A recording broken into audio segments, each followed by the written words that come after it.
Hello, my name is Brian Cronin.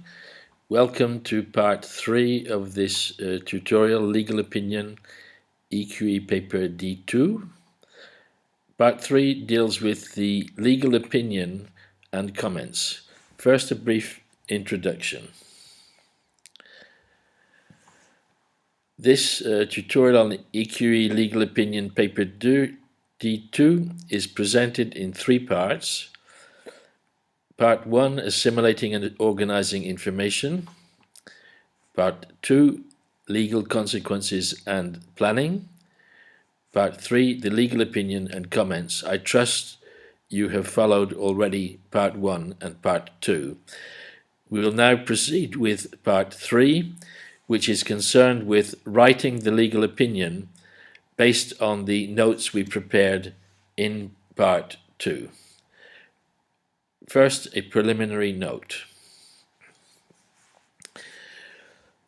You can write your legal opinion based on the notes prepared in Part 2 that should be structured for replying sequentially to the client's questions, and which will consist of a series of or string of legal statements made up of relevant facts, paraphrased legal provisions, ensuing legal consequence, and advice in response to the questions, in an order which suits you and fits the situation. It is useless, I repeat, useless to present a purely factual summary of the situation. A factual summary is sometimes included in a real-life legal opinion as a warm-up or for filling up the paper, but is given no credit in this exam and therefore is a waste of precious time. Now a few words on the structure of your legal opinion. As mentioned, your legal opinion should be structured as a sequential reply to the client's questions. It's convenient to use headers that correspond to the client's questions or segments of the questions. Each header should be followed by a discussion which exhausts the legal issues pertaining to that segment of the question, and then pass to the next header. I would advise you to clone the client's terminology and abbreviations as far as possible. However, it is counterproductive to make a free-flowing overall discussion of topics in the order they occur to you and with your own personal structure. That makes it difficult for your client, the examiner, to find his or her way and to allocate credit for your meanderings. Let's, for example, begin the opinion with a formal opening. There is no requirement for a formal opening to your legal opinion before you go into details. If you like to make an introduction, make it short. For example, here is my report in reply to your questions. My opinion over the next slides is written in italics. I've indicated the formal opening in pink-purple characters. I've used pink-purple throughout the opinion to indicate those parts for which no credit is given, or probably no credit is given, because they go beyond the points discussed in the specimen answer, the specimen solution attached to the examiner's report. We will begin with question 1, the current situation.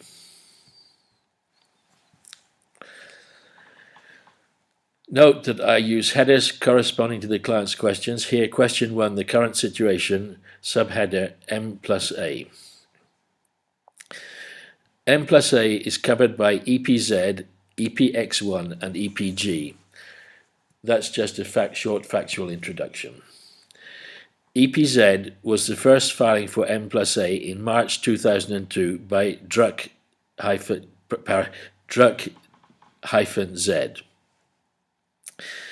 EPZ was published soon after 18 months from filing in September 2013. That its publication was not unduly delayed is attested by the fact that the EPO cited EPZ in a search report in October 2013, also EPZ was open to file inspection in November 2013. EPZ was withdrawn after publication in November 2013. It cannot be revived as withdrawal is irreversible.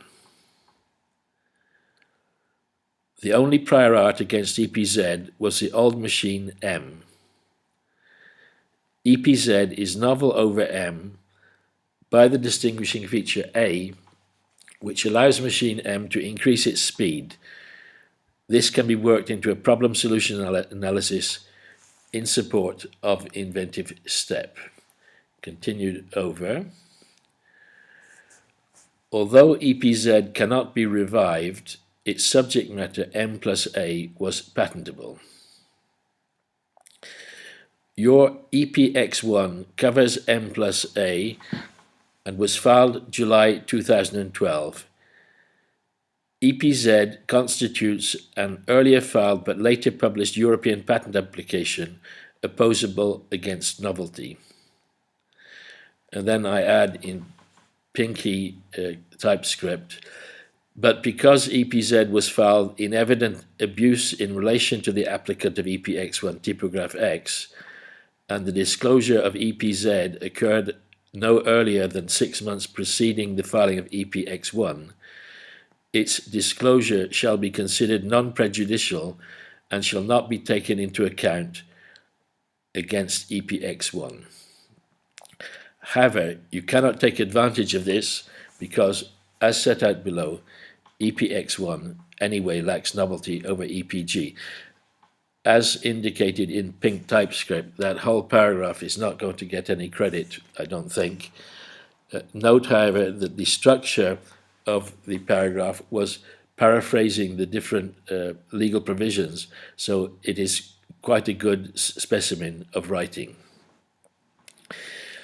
And we continue. EPG, which describes and claims M+A and M+A+B, was filed May 2012. Consequently, its M+A claim is invalid because it lacks novelty over EPZ, which constitutes an earlier filed but later published European patent application opposable against novelty. You can write 54.3 there, but I think that's slang which a normal client would not put up with. We continue. Moreover, EPG will have been published 18 months or so after its filing, around November 2013, and therefore constitutes an earlier filed but later published European patent application opposable against the novelty of EPX1. As EPG discloses M+A, it takes away the novelty of EPX plus X1. In summary then, as things stand, at present, no one has valid protection for M+A. And I add as a sort of PS, you have received a decision from the German court that your company is entitled to the grant of a European patent on M+A. However, this decision does not have an immediate self-enacting effect on your protection. I will revert to this under question 3. Next we turn to M+A+B. So we have a new header introducing M+A+B, and we introduce M+A+B by saying that it's covered by EPG and EPX2. That's a short factual statement which probably does not get any credit. It certainly does not get any credit. EPG describes and claims M+A and M+A+B. As reported above, its M+A claim is invalid. Its filing date was May 2012. This was the earliest filing date for its M+A+B claim. At that date, the only prior art against EPG's M+A+B claim was the old machine M.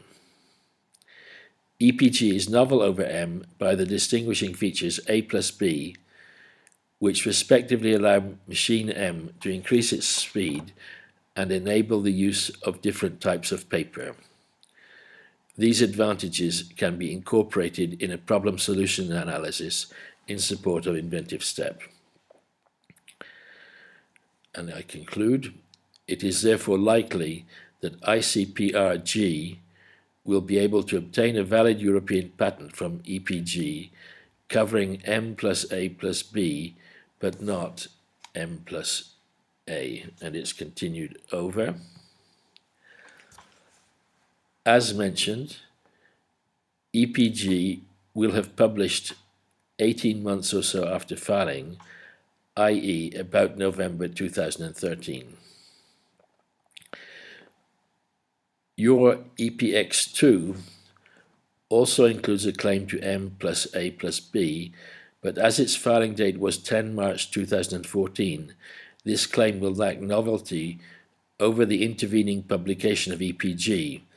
Therefore, your company will not be able to obtain valid protection covering M+A+B from EPX2. Consequently, it appears that only ICPR-G will have patent rights to M+A+B, and its broad claim will dominate or cover M+A+B+C+D. And then I put in pink typescript. I'm assuming that a claim described in the format M+A+B is not framed using closed wording like consisting of that would preclude further combined features over and above M+A+B. So that's my assumption, which I think it was not necessary to put in writing. Now we turn to the current situation for M+A+C. Subheader M+A+C is covered by PCTL and EPX2, EPX3. The first filing of M+A+C was PCTL, filed 8th of September 2012 by PrintL. The relevant prior art was the old printing machine M. M+A was published in EPZ in September 2003, too late to be prior art against PCTL.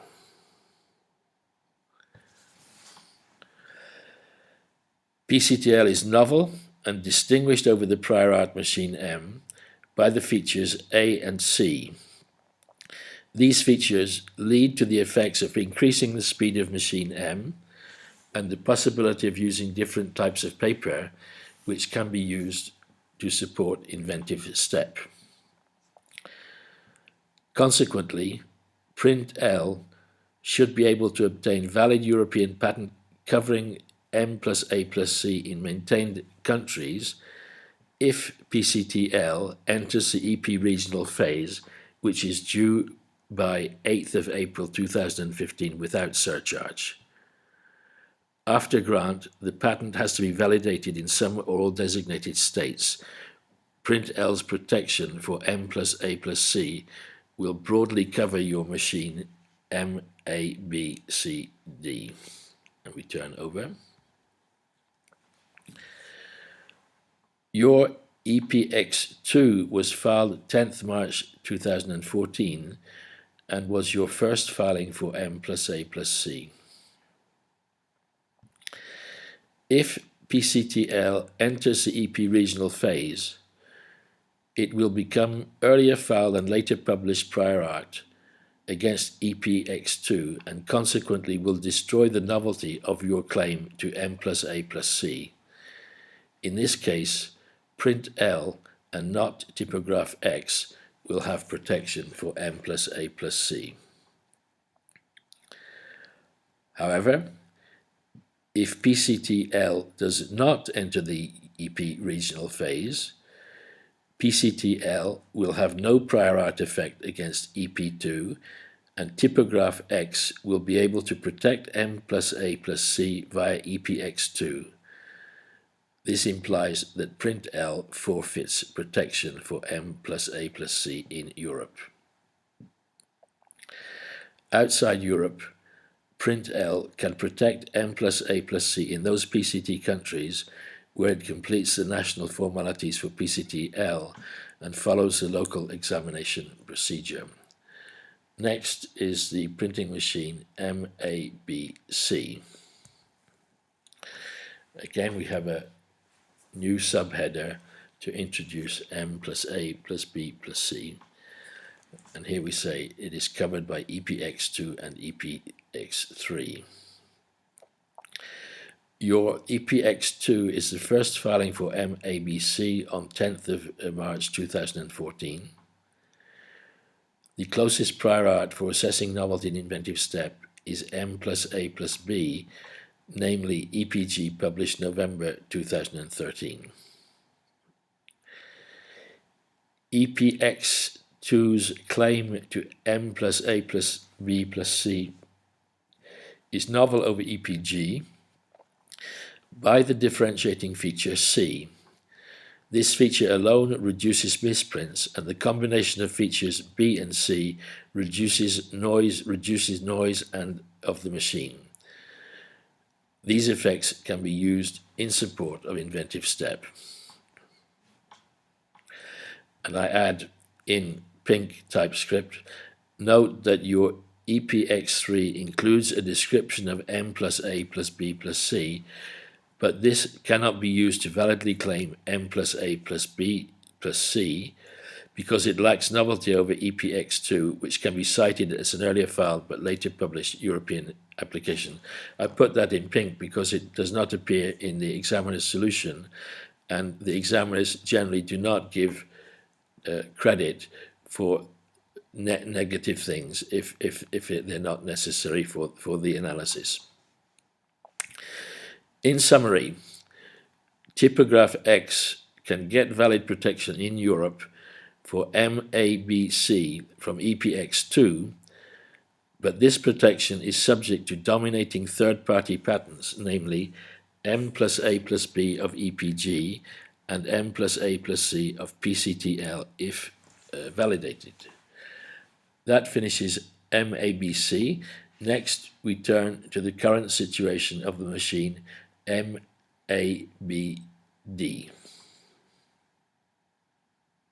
CD. New header, M+A+B+C+D,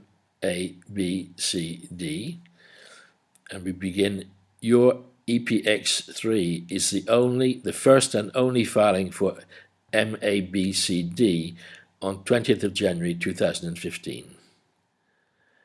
However, EPX3's description is insufficient because the missing description of feature D would not enable a skilled person to work the full invention, M+A+B+C+D. As it stands, EPX3 is invalid. And I add, moreover, because of its insufficiency, EPX3 cannot serve as a basis for valid priority claim to M+A+B+C+D. I put it in pink letters because it doesn't appear in the examiner's solution, but I think it's true and I think it's useful to say, because that would have been, that rules out a possibility. We continue. Currently then, there is no valid protection, no valid patent application for M+A+B+C+D. Nevertheless, the patentability of M+A+B+C+D is intact because the feature D was not visible, so there was no publication at the trade fair of D or of the combination M+A+B+C+D, and because you did not make any disclosure of D to anybody. That ends our analysis of the current situation, for which 30 out of 60 marks were available, so that question 1 merited a detailed answer. It should occupy a half of the available writing time, say 50 minutes. We now continue with question 2, about freedom to operate. Question 2, the new header. Question 2, your freedom to operate M+A+B+C+D. And we continue. Your freedom to operate would be compromised by any third-party European patent on the full combination M+A+B+C+D, or covering any broader subcombination of M+A in combination with less features. I continue in pink typescript. There is no third-party patent on the full combination M+A+B+C+D. It's true, but was not necessary to state according to the examiner's solution. A dominating European patent covering M+A+B should be granted to ICPRG on EPG. This would cover M+A+B+C+D and therefore restrict your freedom to commercialize that machine. A dominating European patent covering M+A+C should be granted to PrintL if PrintL enters the EP regional phase. This would also cover M+A+B+C+D and therefore restrict your freedom to commercialize that machine. Continue. These European patents will be enforceable after grant against M+A+B+C+D in maintained countries. Of particular concern would be Italy, where a full translation into Italian is a condition for validation. These patents cannot be enforced against typograph X before grant, but there is provision for pre-grant provisional protection subject to the obligation to pay reasonable compensation after grant. In other words, ICPRG and PrintL could not stop you from commercializing the machine M+A+B+C+D before grant of their patents, but you should make provision for the fact that you may later have to pay compensation. And I continue in pink typescript. In some countries, including Italy, provisional protection is subject to providing a translation into the local language of published claims. And I asked the client the question, would you like us to monitor the possible filing of claim translations in Italy or other countries, so you will be forewarned about the possibility of provisional protection? Now, I think that's quite useful advice for the client, but it doesn't figure in the examiner's specimen answer. There's not much more to say about question 2, which accounts for only 4 marks, which represents about 7 minutes of writing time, so the shorter the answer, the better. Now we turn to question 3 on improving rights and position. We have a new header. For question 3, according to plan, I split the improving the rights for each machine type and improving position versus vis-a-vis competitors by competitors. There are other organizations are possible, but my organization more or less guarantees covering every aspect. So I start with a new header, question 3, improving your rights and your position vis-a-vis competitors, subheader, improving your rights, and subheader, M+A. Your company can obtain a valid European patent covering M+A, giving dominating protection for M+A in Europe, as follows. Within 3 months from the German court decision, i.e. by 15 April 2015, file a request at the European Patent Office to file a new European patent application EPZ02 in respect of the same invention, M+A. Filing of EPZ02 is done under the same conditions as for a European divisional application, so it will retain the filing date of EPZ March 2012, except that according to case law, this can be done even though the basic application EPZ has been withdrawn. So we continue over. And I continue in pink typescript. Moreover, like a divisional, provisional protection should run from publication of the new application. For this, it could be useful to advance publication and generally advance grant. With this in mind, you have the following possibilities: early publication pace, accelerated search pace, accelerated examination pace, all that in pink. And I continue. Early protection is desirable in view of the probable activities of ICPR-G, Print L, and possibly Drug Z. In particular, it could be useful to secure provisional protection in Iceland by filing a translation of the claims in Icelandic in pink typeface, and to validate the granted patents in Iceland, which also requires filing a translation of the claims in Icelandic, also in pink typeface. This presupposes that ICPR-G may be commercializing M+A+B soon, which in fact was not indicated in the question, therefore it was my assumption. We continue. The granted claim of the refiled EPZ02 European patent application covering M+A will dominate all machine developments, including M+A+B of ICPR-G and M+A+C of Print L, as well as your own complete machine M+A+B+C+D. In view of the basic dominating scope of EPZ, it would be advisable to consider validating the granted patent in all designated countries where you plan to commercialize your printing machines, as well as in all designated countries where you know or suspect that competitors might be active. And then I have a separate paragraph for M+A+B. As mentioned above, typograph A cannot protect M+A+B. There is no action you can take to improve your rights for M+A+B. That's in pink because it's not in the examiner's specimen, and they're not giving marks for non-actions for which there is no legal basis. We continue.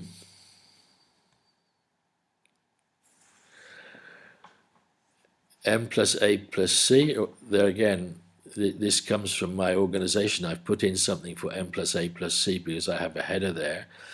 And I say in pink, you should maintain M+A+C in EPX2 in the hope of protection, that is, in case PCTL does not enter the EP regional phase. However, if and when PCTL enters the EP regional phase, you should limit EPX2 to M+A+B+C in order to proceed to grant promptly. If PCTL does not enter the EP regional phase, you should pursue EPX2 to grant with claims covering M+A+C and M+A+B+C. In this case, it would be useful to accelerate prosecution pace to achieve early grant. And it's continued. All that was in pink, as it's not in the examiner's specimen. We have a new header, M+A+B+C. And we begin. Typograph X can get valid protection in Europe by pursuing a claim for M+A+B+C from EPX2. However, this protection is dominated by M+A+B of EPG and M+A+C of PCTL if validated. And I add in pink, the machine M+A+B+C is not currently offered by your company or competitors, so if EPX2 covers M+A+B+C alone, and not in combination with M+A+B+C from EPX3, you could allow EPX2 to proceed at the usual slow pace. I didn't say snail's pace in the official opinion, the usual slow pace of the European Patent Office, which should result in deferring costs. I say deferring costs does not seem to be a major consideration for this particular client, so I'm probably wasting my ink once again here. And then I add typograph X can get valid protection for M+A+B+C outside Europe by filing a PCT claiming priority from EPX2 by 10 March 2015.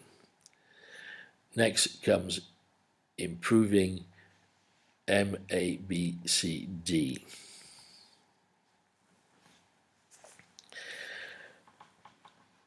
I have a double header, M+A+A+B+C+D, which is the official header, and then a subheader, Plan A, protection in Europe. And I continue.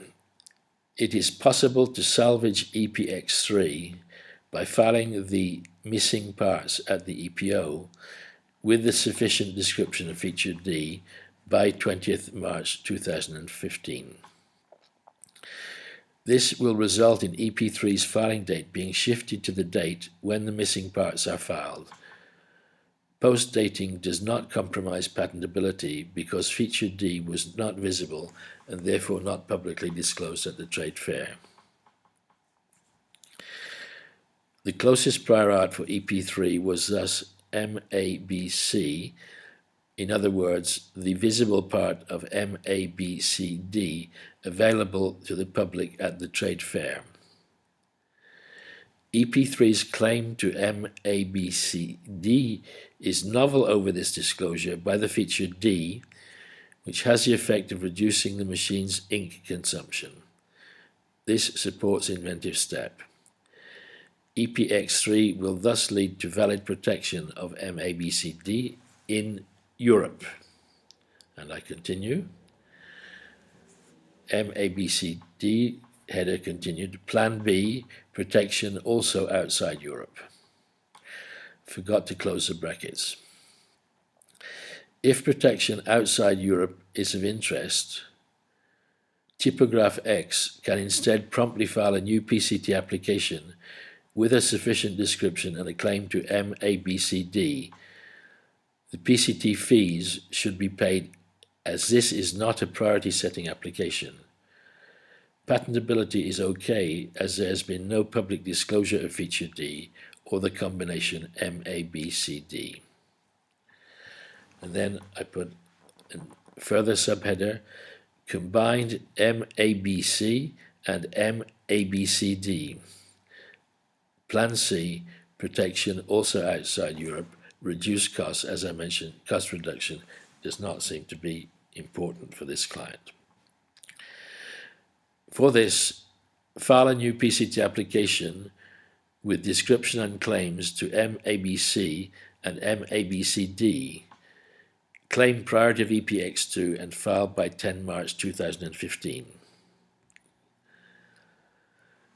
The claim to M+A+B+C is entitled to the priority date 10 March 2014 and is patentable over EPG. The claim to M+A+B+C+D is entitled to the PCT filing date and is patentable over M+A+B+C, the display.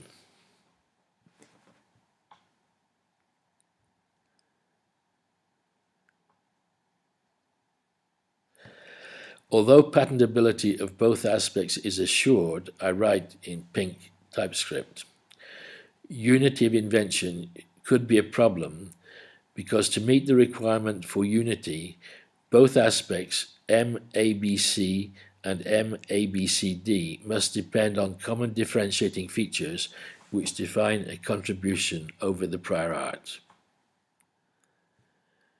However, in the first case, C makes a contribution over M+A+B, while in the second case, D makes a contribution over M+A+B+C.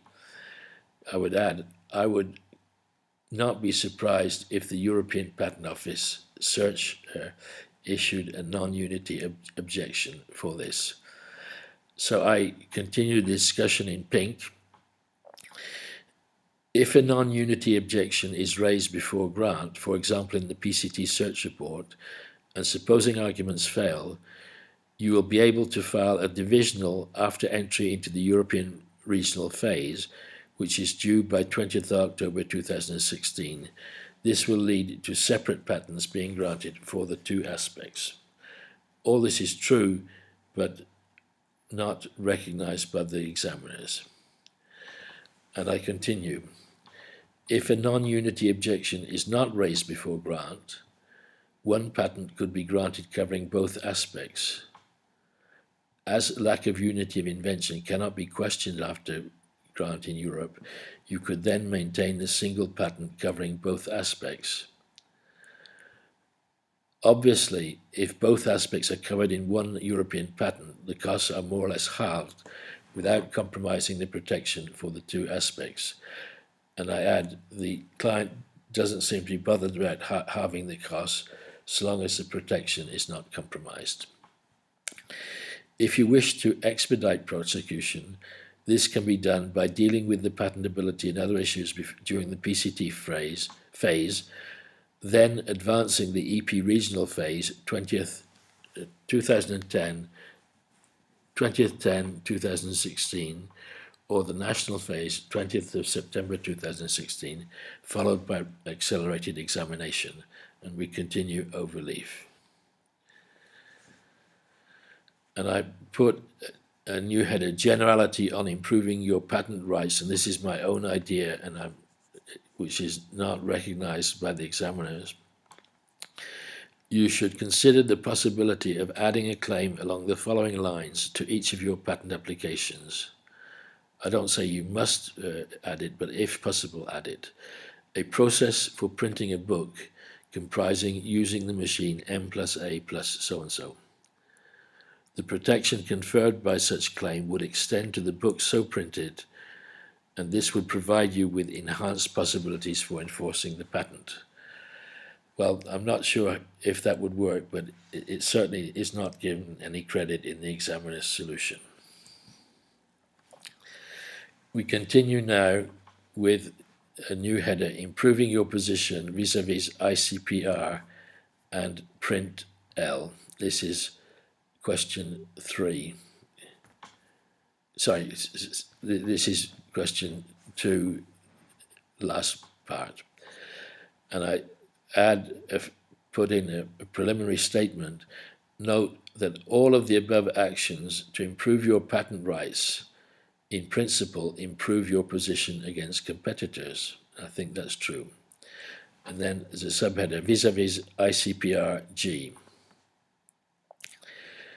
Your position vis-a-vis ICPR-G can be improved by filing third-party observations against EPG, where you cite EPZ and point out its status as an earlier filed but later published European patent application opposable against the novelty of M+A. If M+A is not removed from EPG before grant, it is possible to file an opposition. In any event, you should make ICPRG aware that they have no rights to protect M+A. And it's continued. In pink, as mentioned above, accelerated publication of EPZ02 can lead to early provisional protection against ICPRG by filing translated claims in the Icelandic language. Early grant of EPZ02 gives your company early dominating protection enforceable against ICPRG for M+A and also M+A+B. When EPZ02 is granted, it is important to validate it in Iceland. In due course, you should validate the other granted European patents in Iceland, which implies filing a claim translation in Icelandic. Moreover, you should inform ICPRG about the court decision, acknowledging your rights to M+A and the filing of EPZ02. You should make it plain to them that this will give typograph X a dominating protection for M+A that can prevent ICPRG from exploiting EPG. Turn over. Now, there's some extrapolation of my own, which I've written in pink letters. It seems likely that ICPRG may not be motivated to protect PCTL in Europe for the following reasons. ICPR's activities are limited to Iceland. Validating EPG in Europe will be costly. EPG will be dominated by EPZ02 that can prevent its exploitation, making EPG somewhat useless for ICPRG. Bearing these factors in mind, you could propose to ICPRL that typograph X alone will protect M+A+B in Europe at its cost by taking over EPG. In compensation, you can offer ICPRL free license for M+A and M+A+B in Iceland and possibly for other territories. All that was in pink. Failing this, I suggest you negotiate a form of cross-license to resolve the deadlock where each company could block the other. This could simply, for example, be a license under EPZ02 for ICPRL to use M+A+B and a license under EPG for typograph X to use M+A+B+C+D.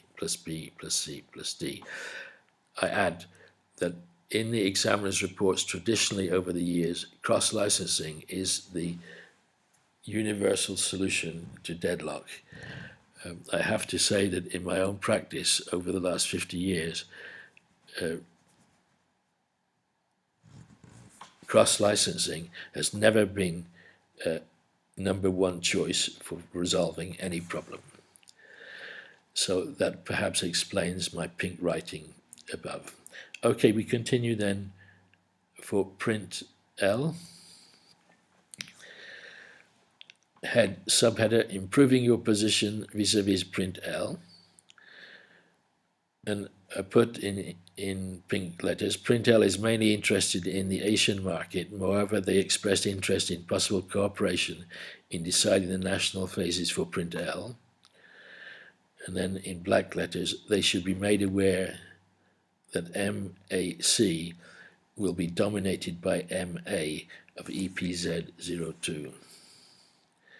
I say bear in mind that there is only a short time up to 8/4/2015 for entering the EP regional phase for print L without surcharge, meaning that you have to go ahead very quickly if you want to implement my next suggestion. And the next suggestion in pink is, in the first place, I suggest you encourage print L not to validate in Europe.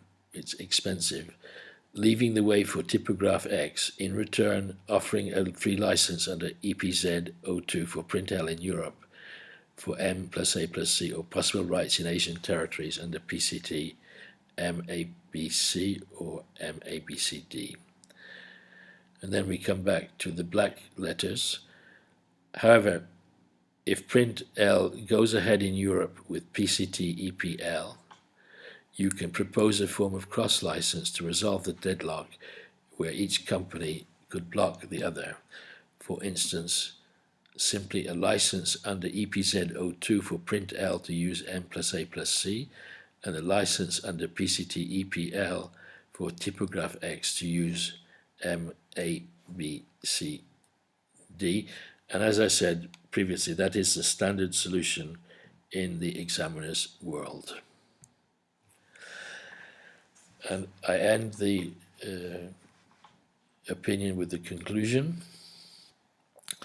It follows from the above that due to the dominant protection on M+A that will be afforded by EPZ02, typograph X is in a strong position to negotiate the terms of a suitable arrangement with both ICPRG and print L.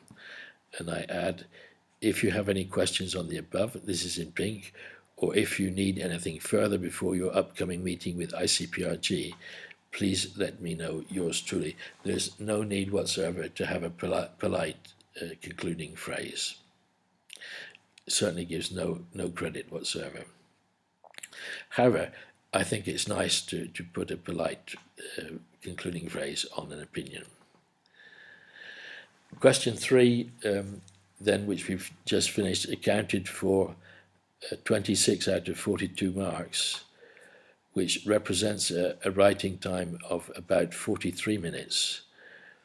I would just add the comment that generally it's more difficult to capture credit on questions like question 3 than on questions like question 1, which is more or less a status report, which is easier to answer and you can get more credit for that.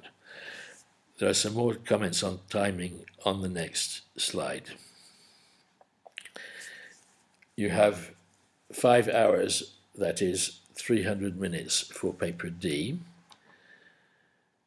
If you can expedite part 1 in 100 minutes, that leaves 200 minutes for part 2, 100 minutes for assimilation and planning, and 100 minutes for writing. Actually, if you can do part 1 in less than 100 minutes, it's very good. The specimen answer occupied 25 full slides, which means writing at a rate of 4 minutes per slide on average, which is just about doable. I tested it, and providing the plan enables smooth writing with not too much editing. However, you can notice from the pink writing, the specimen answer is relatively complete or over-complete, and it's certainly more complete than what you need to present in order to achieve a pass mark in the legal paper. One way of saving time is to cut out less pertinent parts. It's difficult sometimes to know whether if something occurs to you, whether you should put it in or leave it out, but you can leave out less pertinent parts. Another way of saving time is to write in note form, or because you can write much faster in note form than in longhand. Another way to gain time is to compress the time needed for part 1, which you can do by efficient preparation. If you prepare well for part 1, you can finish the part 1 questions in well under 100 minutes, and that allows you more time for writing the legal opinion. However, in my opinion, it's not a good idea to skimp on the time for assimilating, that is, reading the question and planning. Basically, the more complete and the better your plan, the less time you need for writing. Now, here are a few more notes on the working method. Writing a coherent legal opinion implies, in my opinion, writing from pre-prepared notes. If your notes are well prepared, you can write fast. If your notes are not well prepared, writing is much slower. If you are short of time, you can write the opinion in note form. I think it's important that you should use the structure of the client's questions to organize the facts and to present a structured opinion, so follow rigorously the client's structure. Above all, do not attempt to write the opinion as you go along, assimilating the facts, working out the legal consequences, and writing each legal issue as it occurs. If you do that, it's going to lead to a disorganized jumble instead of a structured legal opinion. So with that, I will say the legal opinion of part 2 is a difficult exercise, so I wish you good luck. This then closes our tutorial on the legal opinion EQE paper 2. I hope you have enjoyed it and wish you well for your exam preparation. À bientôt.